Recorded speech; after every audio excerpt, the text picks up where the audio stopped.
ఆర్థిక గ్రహణం. ఓం వసుదేవసుతం దేవం కంసచానూరమర్దనం దేవకీ పరమానందం కృష్ణం వందే జగద్గురుం. శ్రీ రాధాకృష్ణాభ్యాం నమః.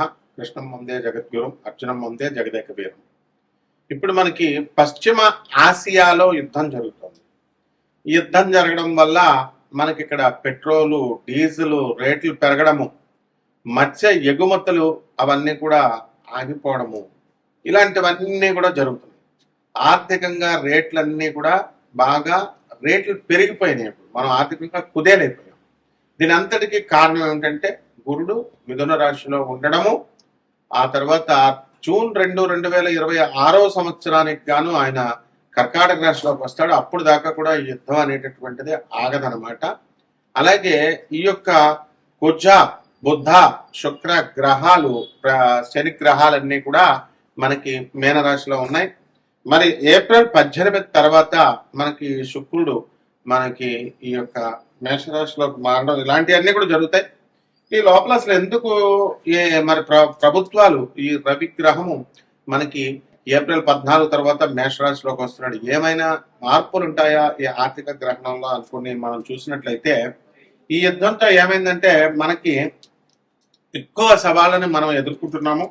తర్వాత మన దేశం ముఖ్యంగా మనకు సంబంధం లేకపోయినప్పటికీ కూడా, అలాగే మన మూలధన పెట్టుబడులకు కానీ ఆర్థిక వ్యవస్థకు కానీ పెద్దగా మనకేమి నష్టం వాటిల్లలేదు. ఎందువలనంటే గురుడు మిథున రాశిలో ఉండడం వల్ల ఇది కారణం. వాటిల్లలేదని సర్టిఫై చేసింది ఎవరండి? మన కేంద్ర ఆర్థిక శాఖ మంత్రి అయినటువంటి నిర్మలా సీతారామన్ గారు. కాబట్టి ఈ యుద్ధంతో నష్టపోయేటటువంటి రంగాల్ని ఆదుకోవడానికి అవసరమైనటువంటి నిధుల్ని, వాటికి అలాంటి ఇబ్బంది లేదని కూడా ఆమె భరోసా ఇచ్చారు. ఇది శనీశ్వరుడు ఇస్తాడు మనకి. శని మనకి ఈ యొక్క మీనరాశిలో ఉండి వక్రించి ఉన్నాడు. కాబట్టి ఇంకా అవసరమైతే ఇంకో స్టెప్ ఏం చెప్పారు? భారత రిజర్వ్ బ్యాంక్ RBI కీలక వడ్డీ రేట్లు తగ్గించేటటువంటి అవకాశాలు ఉన్నాయన్నారు. ఈ యొక్క బుధగ్రహము మనకి ఈ వెసులుబాటులు మనకు కలిగిస్తుంది.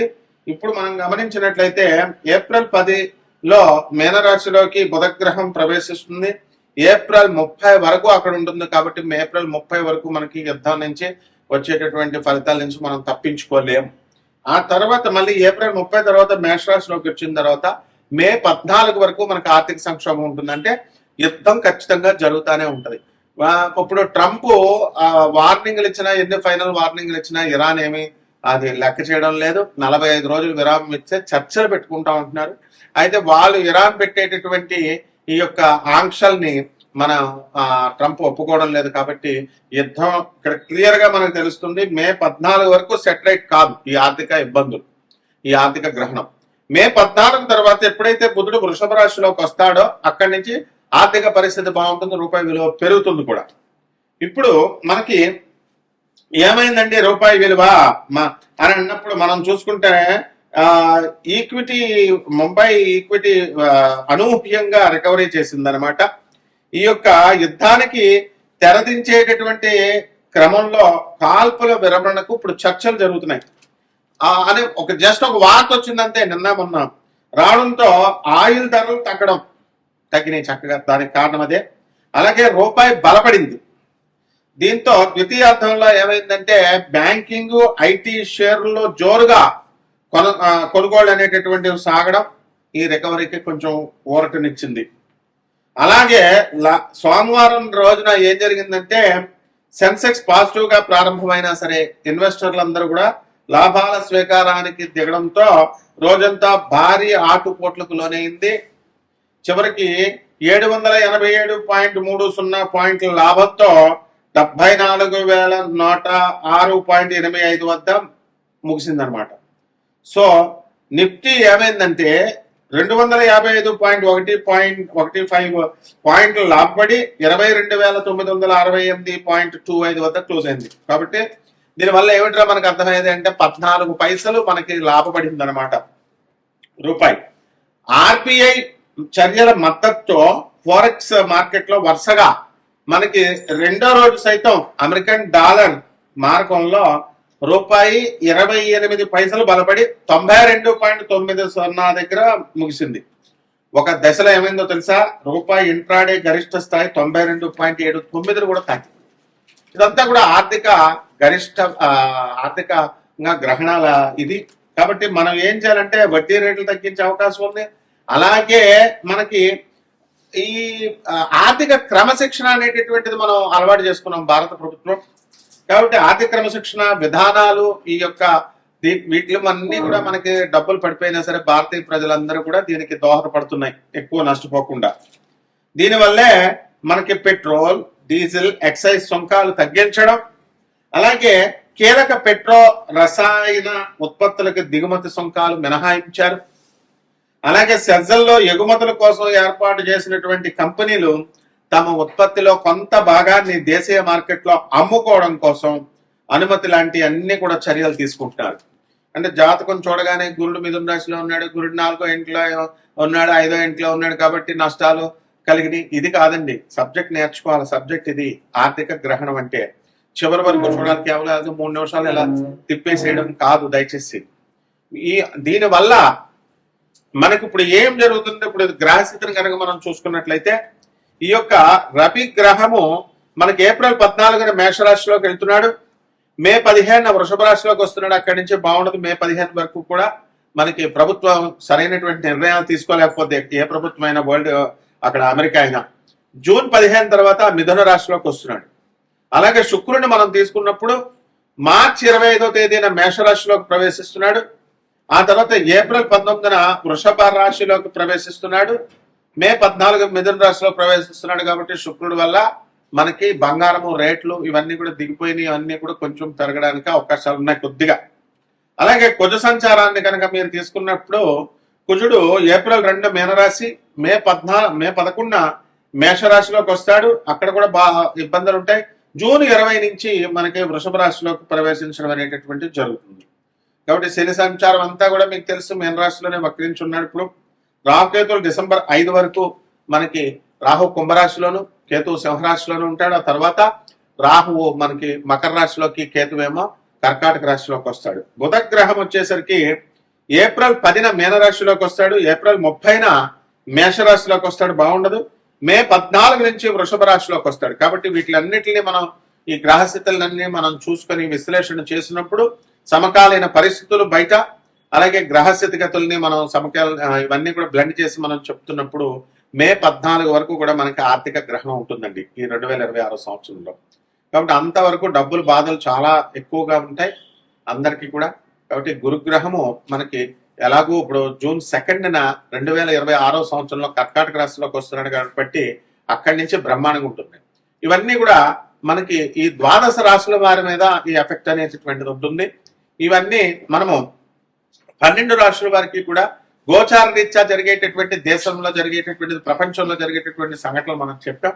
అయితే వ్యక్తిగతంగా మీ జాతకాలు కావాలి అనుకునేటటువంటి వాళ్ళందరూ కూడా మనకి నాన్ ప్రాఫిట్ దీంతో స్కీమ్తో, అంటే లాభాపేక్ష లేకుండా కేవలము మనం ప్రజలకి హెల్ప్ చేయాలి, సరైనటువంటి మార్గ నిర్దేశకత్వం చేయాలి అనేటటువంటి ఉద్దేశంతో మీ అందరికీ కూడా మీకు ఈ యొక్క జాతకాలు, పర్సనల్ జాతకాలు చెప్పడం జరుగుతుంది. అందువల్ల మీరు చాలా డిసిప్లిన్డ్ గా, నిజంగా ఇంట్రెస్ట్ ఉన్నటువంటి వాళ్ళు మాత్రమే వాట్సాప్ నెంబర్కి పెట్టాలి. అంతేగాని ఇష్టం వచ్చినట్టు ఫోన్లు చేసేయడము, లేకపోతే ఏదో వెకిలిగా చేస్తే ఎట్టి పరిస్థితుల్లో కూడా ఊరుకున్నాను. కాబట్టి we are ready to help you, we are ready to guide you. And మొట్టమొదటిగా మీరు వరల్డ్ నెంబర్ 1 ఆస్ట్రాలజర్తో మీరు డీల్ చేస్తున్నారు అనేటటువంటి విషయాన్ని గురువు గారితో అనే దృష్టిలో పెట్టుకోండి. ఎంతవరకు ఏ గురువు కూడా వాళ్ళ డైరెక్ట్ నెంబర్ ఇవ్వడు, నా డైరెక్ట్ నెంబర్. కాబట్టి ఏమండి ఇదేనా అండి వాట్సాప్, డేట్ ఆఫ్ బర్త్లు పెట్టాలండి, ఏం పెట్టాలండి అని నన్ను అడిగితే నేనేం చెప్తాను, అదే మాట్లాడే పద్ధతి గురువు గారితో. కాబట్టి చాలా జాగ్రత్తగా, డిసిప్లిన్డ్గా మీ లైఫ్లు మారుతాయి గ్యారంటీగా. అలాగే మనందరం కూడా ఈ యొక్క గాణగాపుర యాత్ర వేస్తున్నాము చక్కగా. ఈ యొక్క ఛానల్ ఓనర్లు అయినటువంటి CEO మేడం అయినటువంటి కీర్తనా దేవరాయ గారికి మీరు చక్కగా తర్వాత కాల్ చేసుకొని మనం గాణగాపురం రిజిస్ట్రేషన్స్ కూడా మనం చేయడం జరుగుతుంది, అవన్నీ చెప్తాము. కాబట్టి మీరు క్రమశిక్షణ ఉన్నట్లయితే మేము మిమ్మల్ని ముందుకు తీసుకెళ్ళగలుగుతాం. ఇప్పుడు ఈ జాతకాలు చెప్పేటప్పుడు నువ్వు కోటీశ్వరుడు అయిపోతావు, నువ్వు ఇదైపోతావు, నువ్వు ఈ పొగుడుతా ఉండవు. ఇప్పుడు అప్పచెప్పించుకుంటాను మ్యాస్టార్ నేను. ఈ ఈ మొత్తం వ్యాసం అప్పచెప్పించుకుంటారు. ఎవరైతే నాకు ఫోన్లు చేస్తారో వాళ్ళు నిర్మలా సీతారామన్ ఏం ఎఫెక్ట్ చేసింది, ఏం స్టెప్స్ చేసింది అన్ని నాకు అప్పచెప్పించుకున్న తర్వాత జాతకం చెప్తాను నేను. కాబట్టి ఇవన్నీ కూడా ద్వాదశ రాశుల వారి మీద అందరి మీద కూడా మీకు ఏ రకంగా ఏ ఒక్కొక్క రాశి వారికి ఏం జరుగుతుందో మనం చెప్పుకుందాం. మీనరాశి, ఈ మీనరాశి వారికి అందరికీ కూడా ఆర్థికంగా గ్రహణం పట్టుకుంది. అర్ధాష్టమ గురుగ్రహ ప్రభావం వలన అనేకమైనటువంటి ఇబ్బందులు మీరు పడుతున్నారు. ఇవన్నీ కూడా 2 జూన్ 2026 సంవత్సరం వరకు ఉంటుంది. అలాగే మనకి ఈ యొక్క మీనరాశి వారికి అందరికీ కూడా షష్ఠ స్థితిగతుడైనటువంటి కేతుగ్రహ ప్రభావం వలన మీకు అనేకమైనటువంటి లాభాలు మీకు కలుగుతాయి. విదేశీ యానాలు, విదేశీ ఛాన్సులు ఇవన్నీ కూడా రావడం జరుగుతాయి. అయితే జన్మంలో ఉన్నటువంటి రాహు కుజ బుధ గ్రహాల ప్రభావం వలన, అదే శని కుజ బుధ ప్రభావాల వలన మీకు పని కొంచెం బద్ధకంగా చేసుకోవడం ఇలాంటివన్నీ కూడా చేస్తారు. మనసంతా కూడా భయంగా ఇలా ఉండడం అనేటటువంటివి జరుగుతాయి. అప్పులు అనేటటువంటి చాలా అధికంగా మీరు చేసుకోగలుగుతారు. గతంలో చేసినటువంటి అప్పులన్నీ తీర్చే ప్రక్రియలో మీరు ముందుకు వెళ్తారు. ఉద్యోగాల విషయంలో మీకు ఏ భయము అవసరం లేదు. కొత్త ఉద్యోగాలు కూడా మీరు అప్లై చేసుకునేటటువంటివి అన్నీ కూడా రావడం జరుగుతాయి. ఇక ఉన్న ఉద్యోగాలు కూడా జాగ్రత్తగా ఈ యొక్క ఇన్సెక్యూర్డ్గా మీకు ఏమి లేవు. ఏమైనా లే ఆఫ్ల వల్ల ఉద్యోగాలు కోల్పోయినటువంటి వాళ్ళు విదేశాల్లో ఉన్నటువంటి వాళ్ళు ఉన్నా అటువంటి వాళ్ళందరూ కూడా మీకు ఉద్యోగాలు మళ్ళీ తిరిగి రావడం అనేటటువంటివి జరుగుతాయి. కాబట్టి ఆర్గనైజ్డ్గా మీరు లేకపోవడము, ఇండిసిప్లిన్గా మీరు ఉండడము, గ్రీడ్ వల్ల ఇవన్నీ లాసులు జరిగినాయి. అండ్ చారిటీ అనేటటువంటిది ముఖ్యంగా ఉండాలి. అలా లేకపోవడం వల్ల కూడా చాలా సమస్యలు అనేటటువంటివి జరుగుతాయి. కాబట్టి రాశి వారికి అందరికీ కూడా మనము అనుకున్న పనిలో అనుకున్నట్లు సాధించుకుంటూ ముందుకు వెళ్తాం. అయితే ఈ ఉప్పు చేపల వ్యాపారం దగ్గర నుంచి ఎక్స్పోర్ట్స్ ఇంపోర్ట్స్ బిజినెస్లు అనేటటువంటివి మీరు చాలా ఎక్కువగా చేసుకోవాలి. అండ్ బొటిక్స్ ఇలాంటి బిజినెస్లో కూడా బాగా కలిసి వస్తాయి. ఇక కిరాణా షాపులు, డిపార్ట్మెంటల్ స్టోర్స్, బట్టల షాపులు, హోటల్ ఇండస్ట్రీస్, పాలు నీళ్ళు వ్యాపారాలు, వైన్ షాపులు, ఓయో రూములు, లాడ్జ్లు, రెస్టారెంట్లు బిజినెస్లు అన్నీ కూడా పనిచేస్తాయి. అదేవిధంగా ఈ యొక్క ల్యాండ్స్, పొలాలు ఉంటాయి. ఈ పొలాల పేరు మీద మీకు వచ్చేటటువంటి సబ్సిడీలు కాకుండా కౌలుకి ఇచ్చారు అవన్నీ కూడా డబ్బులు ఇవన్నీ కూడా మంచిగా రావడం అనేటటువంటివి జరుగుతాయి. మీ పిల్లల చదువు విషయమే మీరు మదన పడుతూ ఉంటారు. చదువులు కూడా వాళ్ళు ఎదుగుతూ ఉంటే మీరు ఆనందంగా ఉంటారనమాట. అయితే ఒంటరిగా మీరు ఉండలేరు. ఒంటరిగా ఉండడం వల్ల కాస్త డిప్రెషన్కి గురవడం అనేటటువంటివి జరుగుతాయి. అసలు ఈ ఆర్థిక సంక్షోభం వలన, ఈ ఆర్థిక గ్రహణ ఎఫెక్ట్ వలన మీకు అందరికీ కూడా మనసు అంతా కూడా భయంగా ఉన్నట్టుగా ఉంటుంది. ఇవన్నీ దాటుకొని మీరు వెళ్ళాలి. సినిమా, సంగీత, సాహిత్య రంగాలలో ఉన్నటువంటి వాళ్ళందరికీ కూడా సక్సెస్. మరి సినిమా ఫీల్డ్లో ఉన్న వాళ్ళంతా కూడా పెద్ద పెద్ద ఇళ్ళు కట్టడము, కొత్త కొత్త వ్యాపారాలు స్టార్ట్ చేయడం అన్నీ చేస్తారు. విదేశాల్లో స్థిరపడినటువంటి వాళ్ళు ఎవరైతే భారతీయులు ఉన్నారో అటువంటి వాళ్ళందరూ కూడా మొండి ధైర్యంతో బిక్కుమంటూ అక్కడ ఉండడం జరుగుతుంది. కొంతమంది రావడానికి ఇక్కడ ట్రై చేస్తున్నారు. ఇంత ఆర్థిక గ్రహణం వచ్చినా పశ్చిమ ఆసియా ఖండంలో యుద్ధాలు ఇవన్నీ కూడా జరుగుతున్నప్పటికీ కూడా ఈ యొక్క మీనరాశి వారికి అందరికీ కూడా బ్రహ్మాండంగా ఉంది అని మనం చెప్పుకోవాలి. వీళ్ళు తమ అదైనటువంటి శైలిలో అందరూ కూడా ముందుకు వెళ్తున్నారు. కాబట్టి అన్ని రకాల వ్యాపారాలు బాగున్నాయి. కాబట్టి ఎవరికైతే ఇంకా బాగుండలేదో అటువంటి వాళ్ళని కూడా దైవక్షేత్రాలు తిరగాల్సినటువంటి అవసరం ఉంది. కాబట్టి మన ఛానల్ ఓనర్ అయినటువంటి ఎండి అయినటువంటి గాంధీ గారు, అలాగే కీర్తనదేవరాయ గారు సిఇఓ గారు, హరీష్ గారు కెమెరామెన్ గారు, వీళ్ళందరూ కలిసి మీకు ఈ యాత్రను తీసుకెళ్తున్నారు ఈ మే నెల ఎండింగ్ కల్లా. ఆ తర్వాత మనము గురువు గారు కాబట్టి కూడా రావాల్సినటువంటి అవసరం ఉంది. గురువుతో వెళ్లాల్సినటువంటి యాత్రది.